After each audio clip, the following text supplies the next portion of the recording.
আসসালামু আলাইকুম। এই ভিডিওতে আলোচনা করব শাশুড়ি অত্যাচারী এই একটা প্রোপাগান্ডা ও পুরো বাংলা কলেজ জুড়ে ছড়িয়ে দিয়েছে এবং এটা ছড়িয়ে দিয়েছে আমার ফ্যামিলির মধ্যে, আমার আত্মীয়স্বজনদের মধ্যেও। ঠিক আছে? এই জুলুমে, ওর এই চাপে আমার মাও একদম খুব সংকুচিত হয়ে গেছে। আমার বাবা তো মারাই গেল। আর মাও খুব সংকুচিত হয়েছে। মানে ওকে কিছু বলাই যায় না। যা বলবে সেটা বললে যদি বাইরে যা বলে অত্যাচার করে। কি করতে পারে? ওকে কথা যদি না বলে মানে দেখেন কি অবস্থাটা। ওর অত্যাচারের শেষ পর্যন্ত মা কি করতো? আমি বলছি তুমি মুখ দিয়ে শব্দই করার কোনো দরকার নাই। ওরে কাজ করতেছে না সেটাও বলার দরকার নাই। করলো কেমন করে করলো এটাও বলার দরকার নাই। বুয়া থাকবে, বুয়া দিয়ে কাজ করবে এভাবে হবে। এখন দোষ ধরে যে আমার শাশুড়ি মুখ কালা করে রাখে। তো উনার মুখ উনি কালো করে রাখবে, সাদা করে রাখবে, যা ইচ্ছা রাখবে। তো যাক আমি আজকে আপনাদের সামনে এটাও আমি সত্য মিথ্যা কিছু বলবো না, আমি শুধু পয়েন্টগুলো ধরাই দিব। এই পয়েন্টগুলোর মাধ্যমে আপনারা যাচাই করে নিতে পারেন আসলে আমার মা অত্যাচারী কিনা। ঠিক আছে? তো এই পয়েন্টগুলোর মধ্যে প্রথমটা হচ্ছে উদাহরণ। ও অনেক বলবে, অনেক বলতেছে যে অত্যাচার করে, অত্যাচার অত্যাচার করে। আপনারা এই প্রশ্নটা করবেন, ভাইয়া এই অত্যাচারী আর না বলে কি অত্যাচারটা করছে, কেমন অত্যাচারটা করে সেই উদাহরণগুলো দাও। উদাহরণগুলো শুনলেই আপনারা বুঝবেন এটা কি হাস্যকর বানানো। আর যদি মিথ্যা উদাহরণ বানায় ওটা কোনো সমস্যা নেই।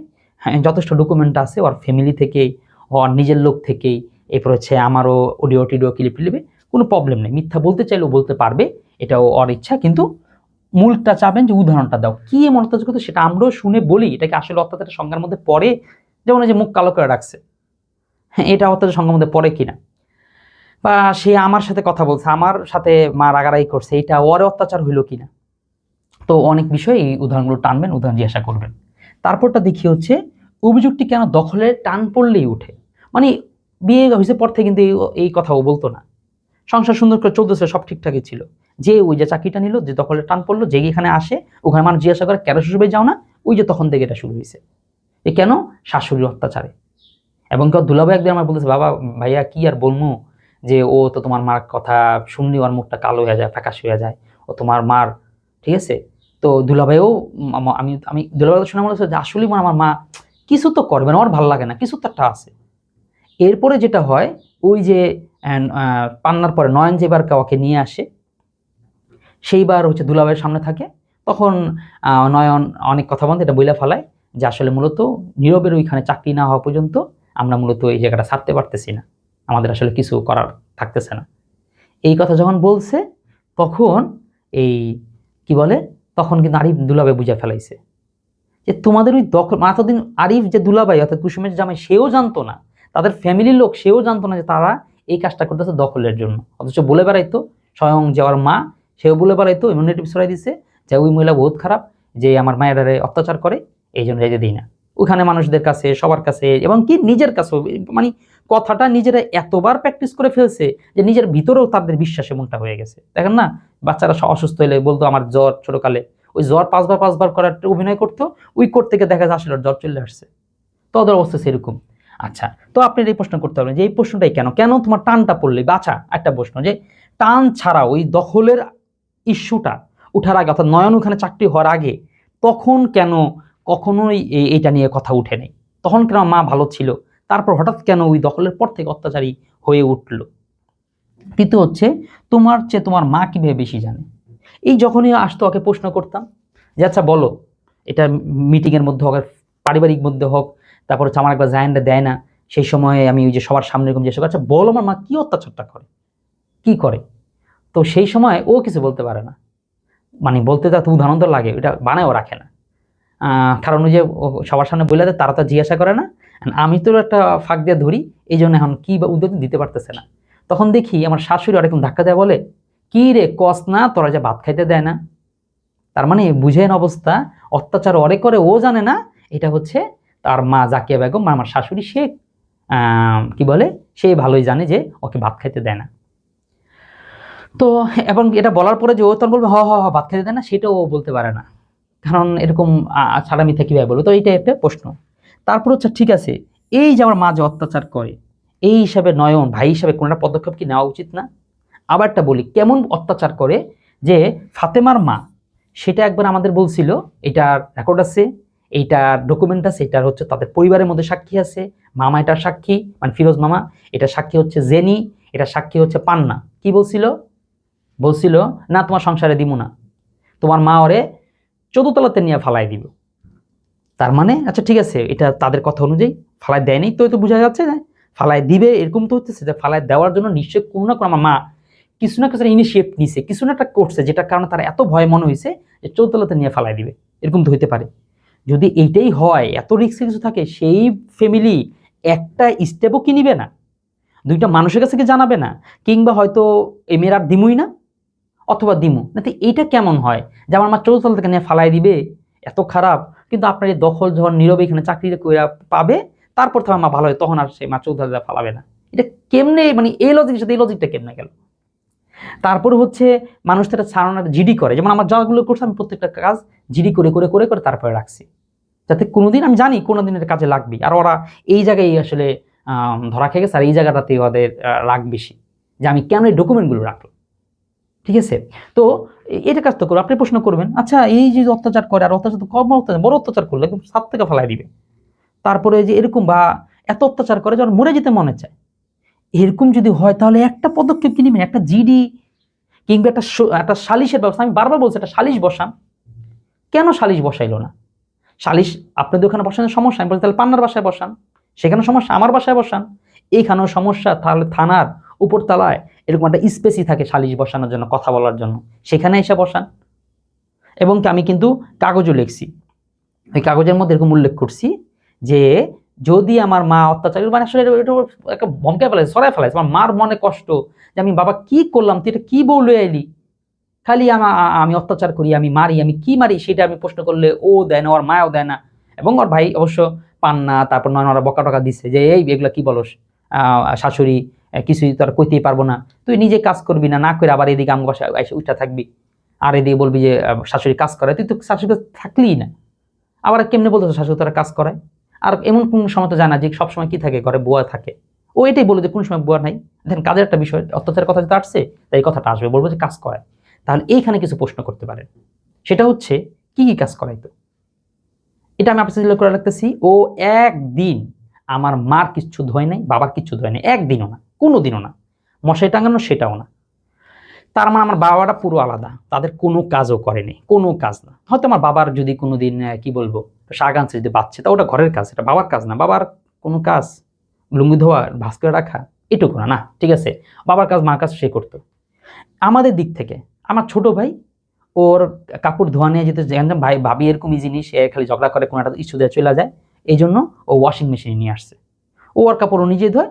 আমার ফাতেমারও সুবিধা হয়েছে, ও কিন্তু কাপড় ধুতে পারতো। এই যে কাপড় ওয়াশিং মেশিনের যে কাপড়গুলো, এই যে আমাদের কাপড়গুলো, এটাও ও ধোয় না, এইটাও না, তা কি কাজটা করানো হয়? তারপর হচ্ছে ঘরের যে কাজগুলো, আমি একটা উদাহরণ দিই, একটা সপ্তাহে একটা উদাহরণ দিই, সেটা হচ্ছে বিশ্বকাপের ওই যেদিন ওই যে মেসি কাপ পাইলো 22-এরই বোধ হয়, বিশ্বকাপের সময় আমার মাথা খারাপ যে বাসায় মেহমান চলে আসতেছে, সবাই মিলে আমাদের বাসায় বড় স্ক্রিনে, যেরকম বড় স্ক্রিনে খেলা দেখবে, একটু ঘরটারে গুছাও, কিন্তু ওর হচ্ছে ও মোবাইল টিপতেছে, রিল দেখতেছে। আমি ঘর ঝাড়ু দিয়ে বলছি ঠিক আছে আমি দিতেছি, আমার সাথে একটু হাত লাগাও, তাহলে তাড়াতাড়ি হবে। যদি তারা চলে আসে যায় যে আমরা এগুলো এভাবে করে রাখছি, সেটাও আসলো না। আমি দরজার মধ্যে লাথি মারছি, দরজা ওকে না, দরজার মধ্যে লাথি মারছি যাতে এখন একটু সতর্ক হয়ে পড়ে আসে। অর্থাৎ ওর জয়েন্টে জয়েন্টে আলস্যতা, ওর এই পতনের জন্যই আলস্যটাও আছে। আপনি খোঁজ নিয়ে দেখেন আগে যে সংসার ছিল সেই সংসারেও এরকম একটা বিষয় কিন্তু ছিল, আমি একদম পূর্ণভাবে শিওর। অথচ সে দায়টাও দিয়ে দেয় যে শাশুড়ি কাজ করায় বেশি, অত্যাচার করে।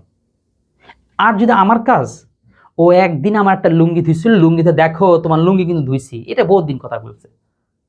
উল্টা আমি ওর কাপড় ধুইতাম, আমি জায়নার কাপড়গুলো ধুইতাম, তখন জায়না একদম ছোট, আর ইয়ার কাঁথাগুলো, ওর মানে পায়খানা কাঁথাগুলো সবগুলো আমার ধোয়া লাগতো, আমি ধুইতাম।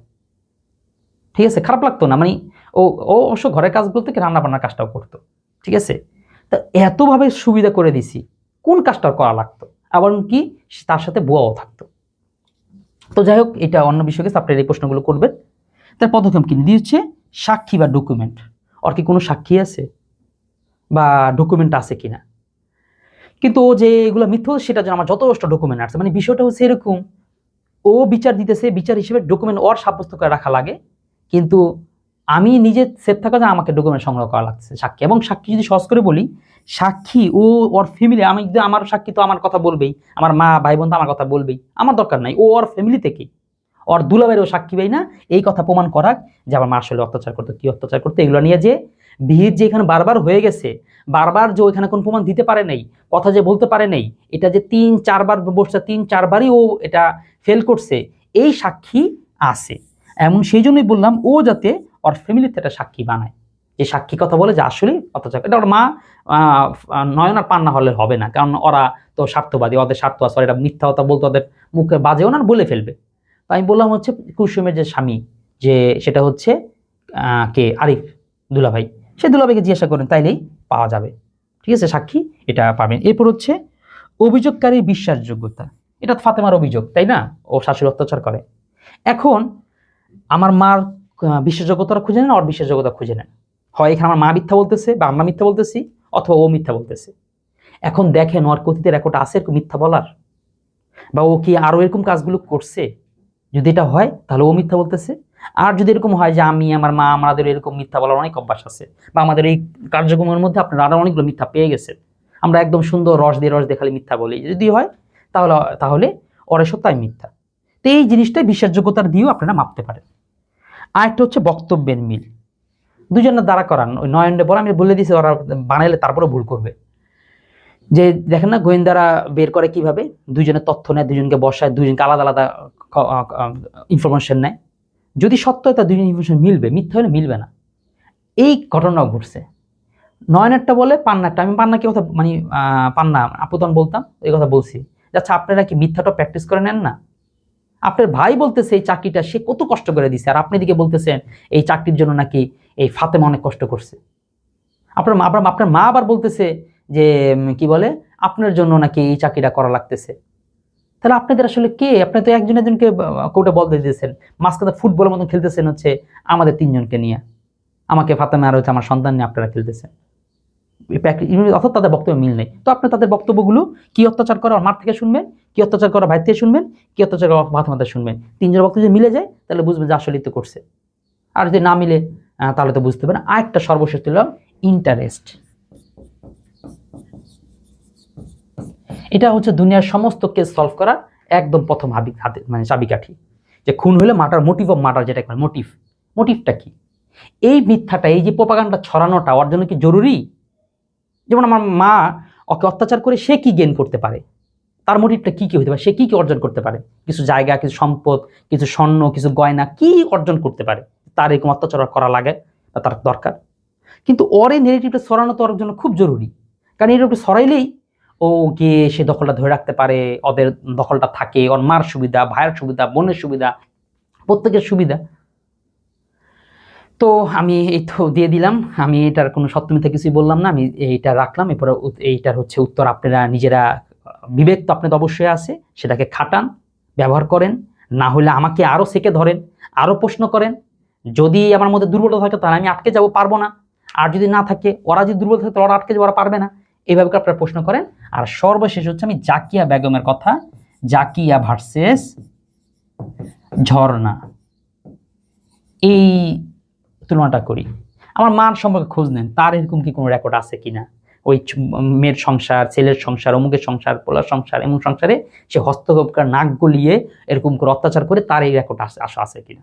কিন্তু জাকিয়া বেগমের তো এই প্রতিটা সেক্টরে এই রেকর্ড হয়ে গেছে। বড় মেয়ের সংসারে এই কাজ একবার করছে, ছেলের সংসারে ছেলে বউর সাথে তার সে একদম বনে খাইতে পারে না, মেয়ের সংসার আমার সাথে কি কি করলে এগুলোতেও এই না হলে তো এই কথাগুলি আসে না। তার আছে, তার এই রেকর্ড আছে। তো আর কিছু বললাম না, আজ আলোচনা এখানে শেষ। আপনারা প্রশ্ন করুন, কমেন্ট করুন, আরো যাচাই করুন, বাছাই করুন, জানুন। কিন্তু সব কিছুর ঊর্ধ্বে আমার ছেলের মুখটা কথা চিন্তা করুন। ওর এই ছোট্ট মুখটা, ওর এই ছোট্ট পৃথিবীটারে যারা এরকম তছনছ করে দিছে, ওদের জীবন যাতে পুরো তছনছ হয়ে যায়। তো সেই বদদোয়া করে ভিডিওটি এখানে শেষ করছি। আসসালামু আলাইকুম।